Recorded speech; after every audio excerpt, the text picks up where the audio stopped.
ஆன்மீக அன்பர்களே, பயம், கடன், எதிரிகள், தடை, கெட்ட நேரம் இவற்றால் அவதிப்படுகிறீர்களா? சிவபெருமானின் உக்கிர வடிவமான காலபைரவரை வழிபட்டால் வாழ்க்கையில் அற்புத மாற்றங்கள் நிகழும் என்று சாஸ்திரங்கள் கூறுகின்றன. இன்று காலபைரவரின் தோற்றம், மகிமை, வழிபாட்டு முறை மற்றும் அவற்றால் கிடைக்கும் பலன்களை விரிவாக பார்ப்போமா? பைரவர் என்பது சிவபெருமானின் சக்தி வாய்ந்த வடிவம்.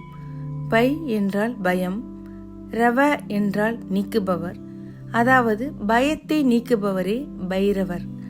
காலத்தை ஆளும் சக்தி என்பதால் காலபைரவர் என்று அழைக்கப்படுகிறார். பைரவர் தோன்றிய வரலாறாக புராணங்களில் கூறப்படுவதாவது: ஒருமுறை பிரம்மதேவருக்கு அகங்காரம் அதிகரித்தது. அப்போது சிவபெருமான் தனது நெற்றிக்கண்ணிலிருந்து ஒரு தீப்பொறியை உருவாக்கினார். அந்த தீப்பொறியிலிருந்து தோன்றியவர்தான் காலபைரவர். பிரம்மாவின் அகங்காரத்தை அழித்து தர்மத்தை நிலைநாட்டினார். இதனால் பைரவர் நீதியின் காவலராக போற்றப்படுகிறார். பைரவரின் வாகனம் நாய். நாய் நன்றியுணர்வு, விசுவாசம் மற்றும் பாதுகாப்பின் அடையாளம். பைரவர் கோவில்களில் நாய்களுக்கு உணவளிப்பது சிறப்பு பரிகாரமாக கருதப்படுகிறது. பைரவர் வழிபாட்டினால் நாம் அடையக்கூடிய பலன்கள்: எதிரிகள் நம்மிடமிருந்து விலகுவர், தடைப்பட்ட காரியங்கள் நடைபெறும், நீதிமன்ற வழக்குகளில் சாதகமான நிலை ஏற்படும், பயம் மற்றும் மனக்குழப்பம் குறையும், தொழில் வளர்ச்சி பெறும், கடன் சுமை குறைய வழிவகுக்கும், கெட்ட சக்திகளின் தாக்கம் குறையும். பைரவருக்கு தேய்பிறை அஷ்டமி மிகவும் மகிமை வாய்ந்தது.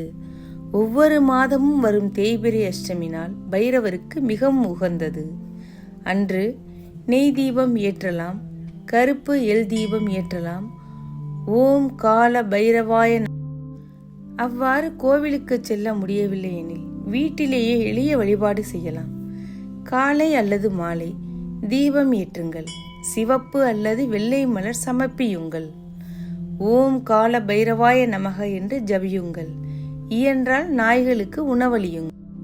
பைரவர் வழிபாடு என்பது வெறும் பரிகாரம் மட்டுமல்ல, அது நம் மனதில் உள்ள பயத்தை அகற்றி தைரியத்தை வளர்க்கும் ஆன்மீக சக்தியாகும். பக்தியுடன் வழிபட்டால் பைரவரின் அருள் நிச்சயம் கிடைக்கும்.